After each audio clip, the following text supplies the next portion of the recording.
Ay, Carlos León. Carlos León, nombre ya importante por lo de León. Nacido en Ceuta, Sí, por casualidad, sí. no por ninguna... Avatares de la posguerra, en fin, casualidad.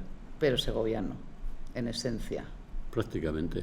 Vine a Segovia con mi familia cuando tenía 3 añitos, o sea, mi infancia, mi adolescencia. Las viví aquí, en una ciudad que además era el paraíso para los niños. O sea, estábamos todo el día en la calle, como los gatos. Yo iba a comer de milagro Como los gatos, y a me dormir. encanta. Estábamos todo el día por ahí, por las plazuelas, haciéndonos arcos, flechas, toda clase de juegos de los de antes, que ya no hay. No había coches, no había peligros. Era como la ciudad idónea para crecer. Bueno, había peligros. Estamos ya idealizando un poco, pero habría algunos. Ahora hay más concentrados. Sí. Pero peligros había, pero esa calle me parece maravillosa. Más de 55 años de carrera, que no significa que diga cuántos años tienes, porque eres coqueto. Naciste un 8 de marzo, día antes del Santa Francesca y el Día de la Mujer y el Día de la Mujer Trabajadora. Algo tendrá que ver con las mujeres, aunque no he visto muchas mujeres en tus pinturas.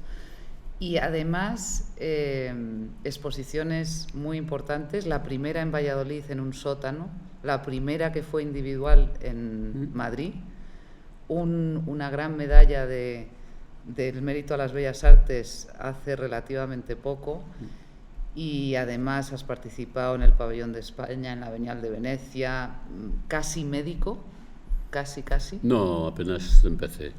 Bueno, pero empezaste, Apenas un año. Sí, ¿no? y me gustaba muchísimo. Solo que había que elegir. O sea, eres médico. No, mi madre me decía, pues médico por las mañanas y luego por la tarde pintas. Pero Bueno, francamente, o sea, no. Francamente, o pintas o te dedicas a la medicina. Y además son dos amantes que quieren exclusividad absoluta. Absoluta.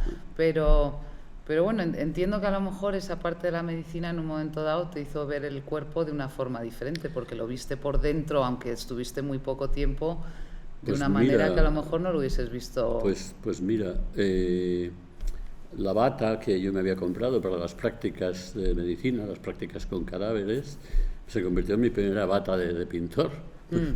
Y curiosamente, al decidir que iba a dedicarme a la pintura, que no continuaba con la medicina, pues como en aquellos tiempos era inevitable, me fui a la mili antes de lo que me tocaba para quitármela de encima.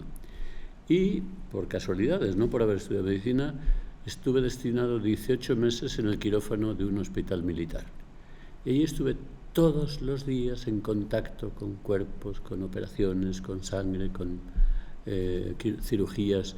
Y la verdad descubrí en mí una atracción enorme hacia la carne, en todos sus registros.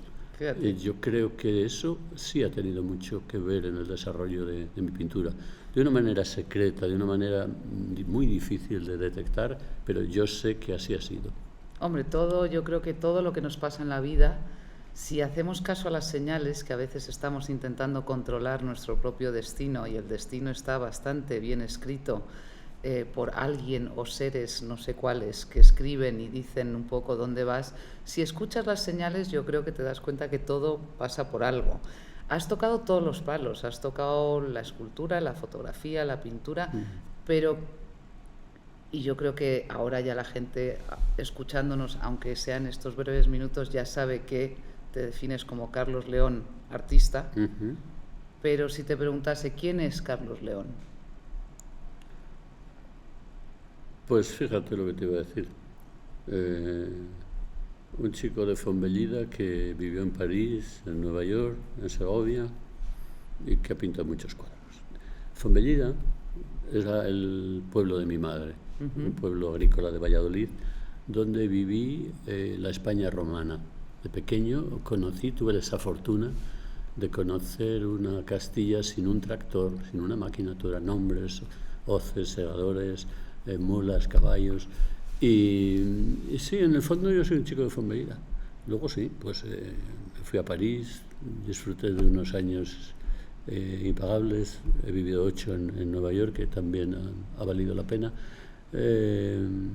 Algunos hacen 4 viajes por ahí, se llaman nómadas. Yo he sido un nómada de verdad, he ido en busca de alimento y de pastos para mi cabeza y para mi carrera y para mi Y bien que has inspiración. vuelto con una mochila cargada de cosas, porque además te has ido alimentando en esos años 70 en tus visitas y estancias en París, en Nueva York, en años que considero yo, y yo creo que son bastante potentes en cuanto a lo que viste y además la forma que descubrías, Sí. pero volviste y lo hiciste tuyo. Pero hay una frase de Tapies que me encanta que dice: manos, ese tacto que sensibiliza la materia. Y tú y tus manos tienen mucho que ver con tu arte. Bueno, de hecho sabes que con los años terminé pintando con las manos. Hace muchos años que no compro brochas y pinceles, vamos. Y es porque, bien, hay el famoso cuadro de Tiziano del Suplicio de Marcias, donde él parece que pintó casi todo ya con la mano, era mayor. El pintar con la mano supone que no hay una herramienta intermediaria entre tu cerebro y el dibujo. Entonces yo creo que el pintar con la mano le da un plus extraño de proximidad, de intensidad, de expresividad distinta del que da cuando hay por medio una brocha, un pincel o otro instrumento. Por lo cual yo creo que tu cuadro autorretrato a lo mejor podrían ser tus manos. Sí. En un momento dado. Sí, yo siempre he dicho que se trataba de meterle mano a la pintura, de estar Nunca dentro, mejor dicho. de estar dentro, de mancharse, ¿no?, en el hecho pictórico. Y me hace gracia que hablas de unas cuevas y de ese artista de las cuevas francesas que siempre lo tienes in the back of your mind, ahí al final de tu cabeza. ¿Qué le hablas? ¿Qué le cuentas? ¿O qué? Porque me interesa mucho ese discurso que tienes, que además me parece muy interesante, porque esos humanos eran artistas igualmente. Se trata de la cueva de Lascaux, en Francia, sí, donde hay, como en tantas cuevas, unas representaciones de animales, unas sucesiones de cosas de las que rodeaban al hombre de aquella época. Pero la diferencia de otras cuevas es que al final, en un divertículo, hay una escena extraña. Hay una escena en la que un bisonte pierde las tripas, en el suelo hay una figura de hombre itifálico con un bastón al lado que podía interpretarse como de un chamán. Hay una historia de erotismo, muerte. Ahí empieza para mí no solo la historia de la pintura, es la historia de la humanidad casi. Y me pregunto mucho, ¿quién era el pintor aquel? Y digo, pues a lo mejor era un cojo de la tribu, que el hombre no podía ir a cazar y se quedaba ahí con sus cosas. O era un tío muy friolero que se prefería quedarse, o era el loco de la tribu, o un chamán. Pero el hecho es que aquellas cuevas estaban hechas, era obvio, para encontrarse, para reunirse la horda y vivir en ellas momentos distintos de lo que era su vida cotidiana, que era matar, cazar, buscar mujeres, buscar nuevas formas de sustento. Pienso mucho en quién sería el hombre o la mujer de aquellas cuevas. Pero no has llegado a una conclusión. No, ni yo ni nadie. Bueno, pero tú puedes, la imaginación es tuya, por lo cual podrías decir, pues ya he decidido que es un chamán cojo. De hecho, tengo iniciada una novela sobre el tema, en la que un niño que nace con gran alegría de la pequeña tribu, de la pequeña horda, le pica un insecto y queda cojo. Y es esa cojera la que le va permitiendo descubrir cosas que el resto de la tribu desconoce. Plantas, cosas, hasta que un día descubre la pintura.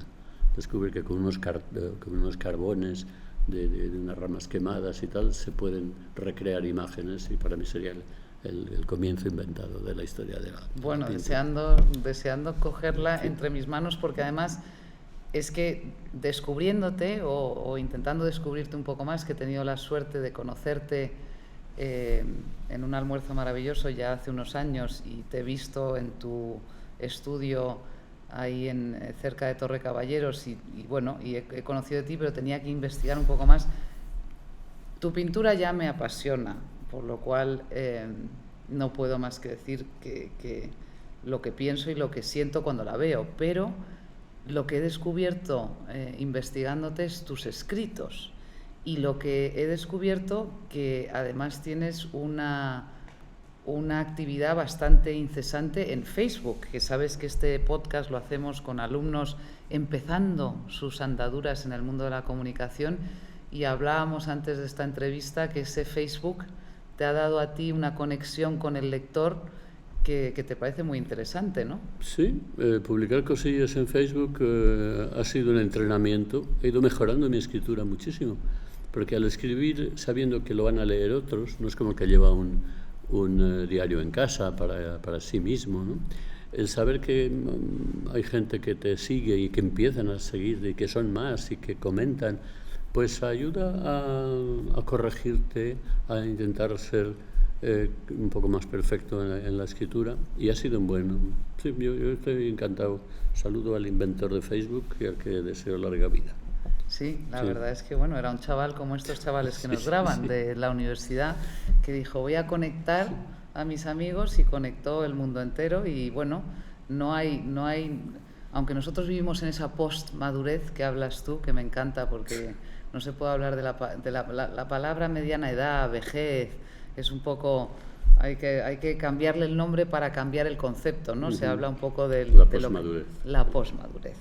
Pero en tus estancias en París y en Nueva York volviste con una mochila, como he dicho antes, cargada, que además la hiciste propia, pero a mí me interesa mucho ese trayecto que haces a los desguaces, a buscar esos objetos perdidos, que además les das una vida en tu estudio y en tus exposiciones, y les das un título muy poético.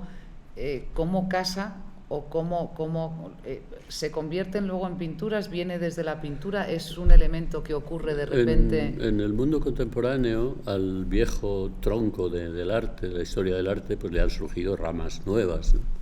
Las instalaciones, la fotografía, el conceptual. Y para mí el desarrollo que ha tenido la escultura en el mundo contemporáneo pues me resulta fascinante. Tengo una fascinación casi física por los objetos abandonados, que casi, han perdido, ¿no?, ya por completo las huellas para qué fueron concebidos, ¿no? Yo cuando voy a las chatarrerías, a veces el chatarrero me ofrece cosas. Mira, esto era una balaustrada, esto no. Si lo que quiero es algo que ni se sepa para qué servía ni para qué puede servir. Claro. Y son ese rescatar algo condenado ya a los infiernos, a los altos hornos de la fundición, rescatarlo, llevarlo al estudio, hablar con él, escucharlo. Los objetos hablan muchísimo, a poco que sepas interesarte en oírlos. Y luego viene el capítulo precioso, que es ensamblarlos. Yo ensamblo objetos como el poeta junta palabras, pues vas juntando lo que es un muelle retorcido junto a un espejo roto, pues de repente produce una imagen poética muy potente, como cuando atinas con 4 palabras y dices, wow, menudo endecasílabo me ha salido. Pues es parecido, son formas de las múltiples que han surgido en nuestra época y que enriquecen el árbol de la historia del arte. Pero y cuando tú haces esa recomposición de ese objeto abandonado, que lo conviertes en otra cosa o le das una vida diferente, ¿de ahí te sale un proyecto pictórico en el lienzo o no? Eso lo dedicas son mundos tu tiempo, aparte. Son mundos aparte. Mi pintura va por un lado y los ensamblajes van por otro. Y es curioso porque así como mi pintura ya, digamos que goza de un reconocimiento generalizado e visible, pues en lo que tocante a los objetos se ha producido una, como llamaban los taurinos, una disparidad de opiniones. Vale. Hay quien me dice, oye, esto es mucho más interesante casi que tu pintura, me encanta, ¿eh?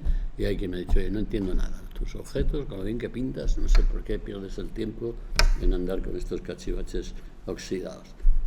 Y entiendo las dos posturas.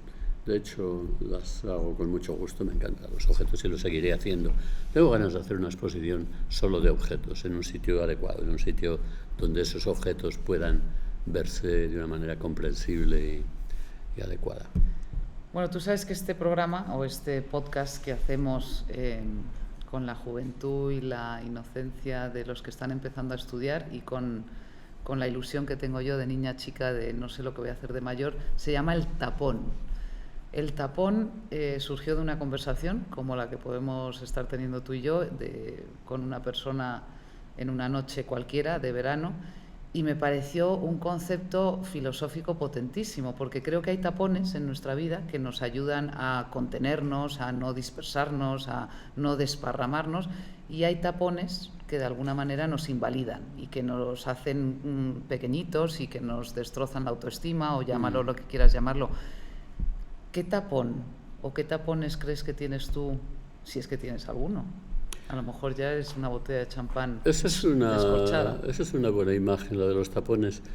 Pero en mi caso, yo me siento más como un cuerpo poroso. Un cuerpo que absorbe y exuda continuamente, que se relaciona así con el mundo exterior. O sea, tú eres el propio corcho. Sí, ¿qué hace uno? Pues absorber, enterarse, conocer. ¿Qué es el conocimiento? ¿Qué es el pensamiento? Sino una absorción de parte de la realidad, de parte de lo escrito, conocido.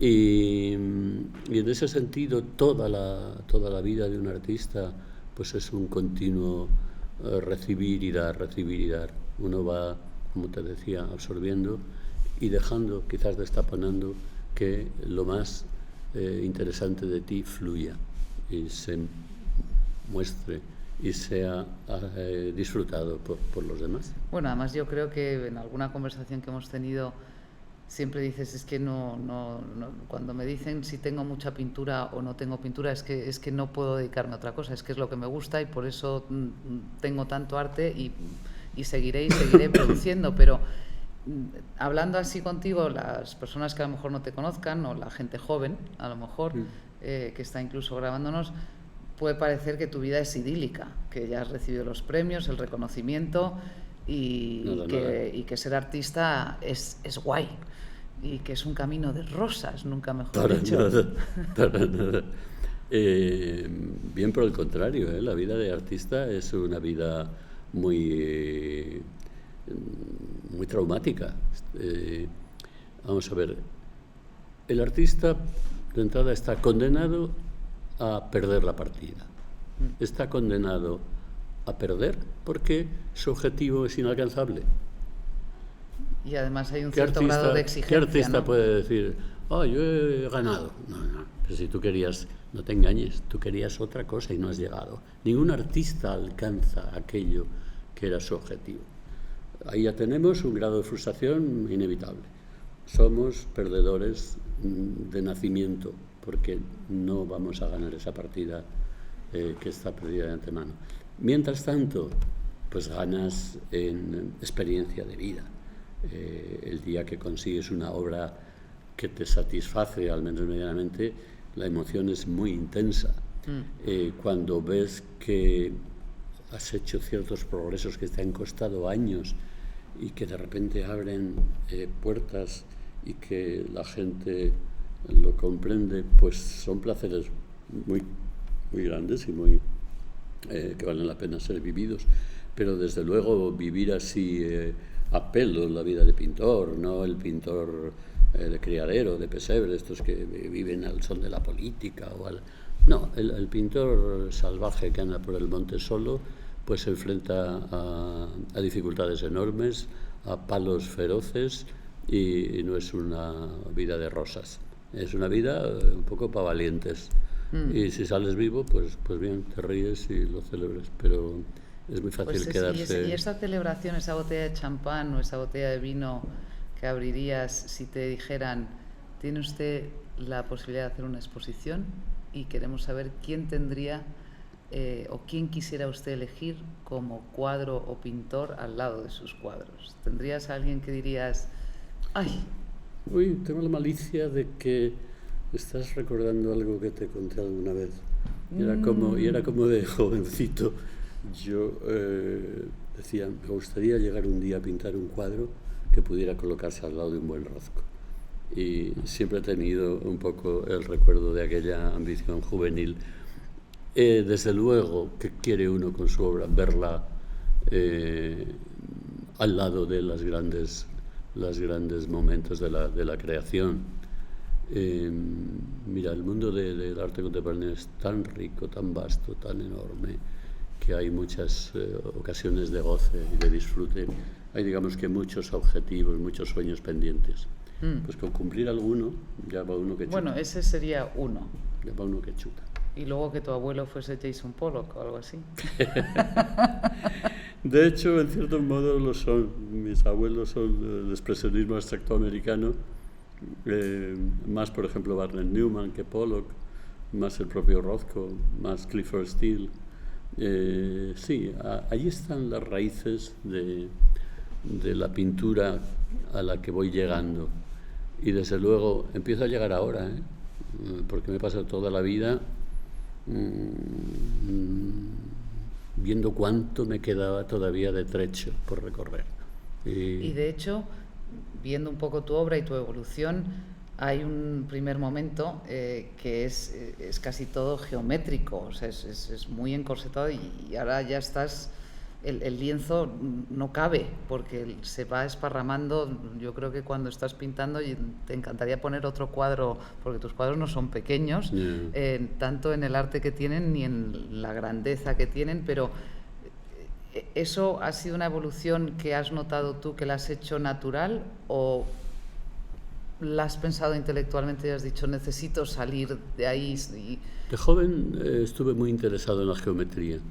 De hecho, en París, cuando me fui, el año 72, había un movimiento que se llama Support Surface, bueno, te voy a contar.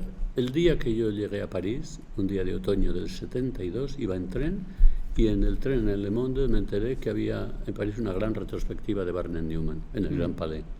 Llegué a París, dejé los bártulos y me fui directamente a ver. Y fue de esos momentos que no se olvidan en la vida, lo que los griegos llaman un apax, un momento de revelación.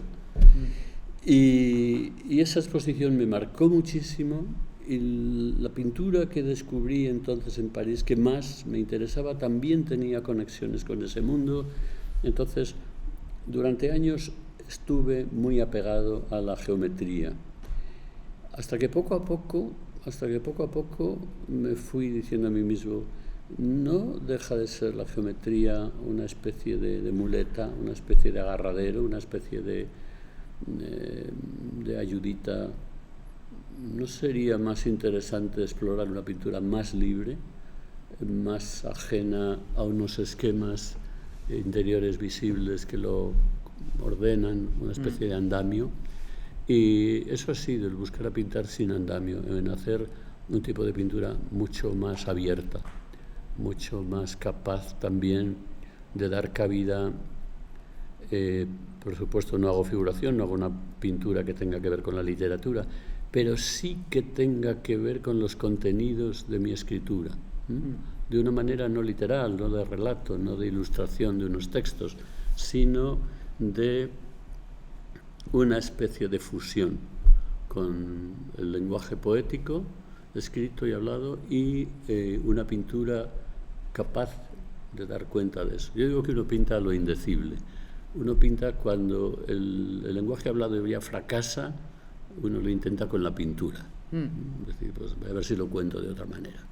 Y es ahí donde... Yo creo que tú casas muy bien. De hecho, los títulos de tus exposiciones, al menos las que yo he podido ver, casan muy bien con lo que luego transmites en los cuadros. De hecho, hay una exposición tuya que ocurre en Badajoz, en una iglesia, donde he visto, o me ha parecido ver, una especie de pájaro amarillo con pico, que sería un extraño animal, en todo caso, que me ha fascinado, porque no tiene nada que ver con los otros lienzos que he visto tuyos. Sí. No sé si tiene algo de particular. El asunto tiene su origen en la pandemia. En la pandemia pues me quedé encerrado ahí en el estudio. Iba todos los días a trabajar, no venía gente de Madrid ni de ningún lado a verme, ni yo salía apenas. Fueron unos meses rarísimos, sin duda. Y pues un buen día me di cuenta de que, sin enterarme casi, estaba rodeado de cuadros donde había una cierta figuración. Como que me había rodeado de ahí de un montón de personajillos extraños. Amigos invisibles. Quizás para acompañarme. Y el más bonito de todos ellos es el que tú cuentas.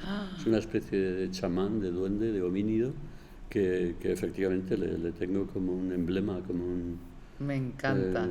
Y en la exposición de Badajoz, que era en una antigua iglesia, pues había una hornacina que en su tiempo contuvo sin duda la imagen de un santo, y se me ocurrió ponerlo ahí y parecía hecho a propósito, desde siempre. Sí. Me gustó muchísimo. Pues a mí también, tengo que decir, me alegro que compartamos el mismo gusto. Sí.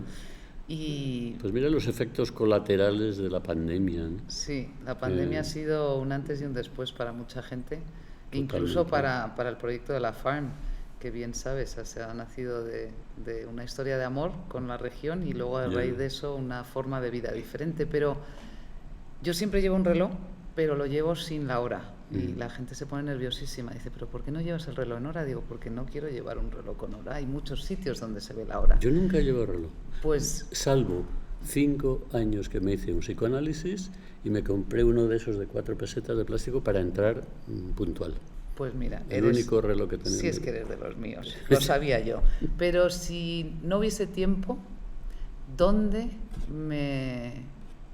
me indicarías de tomar un café o leer un libro en la ciudad de Segovia que tanto te gusta y que tanto has vivido, para estar sin reloj o con reloj sin tiempo?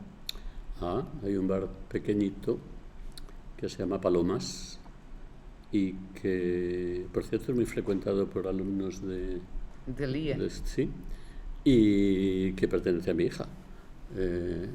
Mi hija estudió Historia del Arte y estaba muy involucrada en el mundo del arte, se fue a Inglaterra y un día me dijo, oye papá, el mundo del arte me sigue apasionando, pero lo que rodea al arte, todo este mundo de los nuevos críticos, jóvenes comisarios, me aburre mortalmente.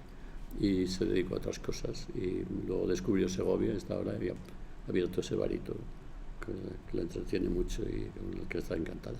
Pues ahí nos vamos a ver. Sí, hay otro sitio que frecuento, que es el Farinelli de la Granja.